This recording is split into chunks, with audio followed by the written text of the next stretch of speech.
Jokowi ke Prabowo, adopsi sebanyak mungkin teknologi baru pertahanan militer.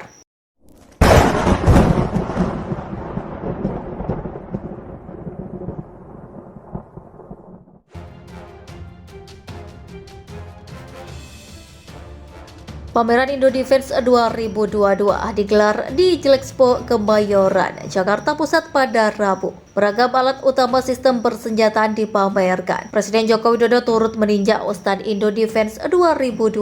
Ia didampingi Menteri Pertahanan Prabowo Subianto. Jokowi mengatakan perkembangan industri pertahanan di dalam negeri, baik BUMN dan swasta berkembang sangat bagus. Sebab pemerintah memberikan ruang yang luas kepada swasta untuk ikut membangun industri pertahanan Indonesia. Saya kira ini sebuah perkembangan yang sangat baik dan yang paling penting kita bisa mengadopsi sebanyak mungkin teknologi baru di bidang pertahanan militer.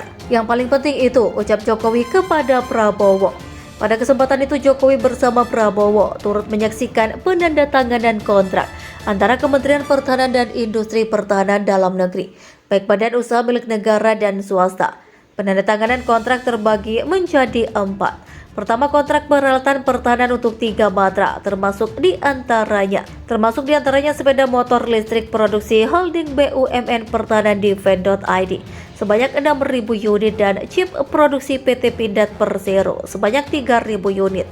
Kedua, penandatanganan pengadaan alat kesehatan dan pembangunan 27 rumah sakit TNI AD, TNI AL, dan TNI AU yang tersebar di seluruh Indonesia melibatkan 6 BUMN dan 10 perusahaan swasta. Ketiga, penandatanganan kesepakatan kandungan lokal dan offset yang mewakili nilai manfaat yang diperoleh industri dalam negeri dari 20 kontrak pengadaan alat peralatan pertahanan dari luar negeri sepanjang 2019 sampai 2022. Dengan total nilai KLO sebesar 67,5 triliun rupiah. Keempat, penandatanganan kesepakatan kerjasama pengembangan bahan baku propelan oleh 2 BUMN sebagai komitmen kebahan untuk mengembangkan industri dalam negeri, khususnya industri hulu guna mengurangi ketergantungan impor bahan baku dari luar negeri. Menurut Prabowo, seluruh rangkaian penandatanganan kerjasama itu merupakan wujud nyata komitmen Kemhan dalam mewujudkan industri pertahanan lokal yang maju,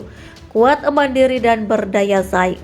Hal ini selaras dengan arahan Presiden Jokowi agar setiap belanja pertahanan dapat dijadikan sebagai investasi pertahanan untuk pemulihan dan pertumbuhan ekonomi global.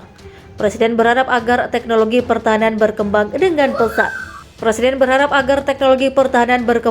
pesat. Dan kita harus segera ikuti dan harus berjuang keras, ujar Prabowo.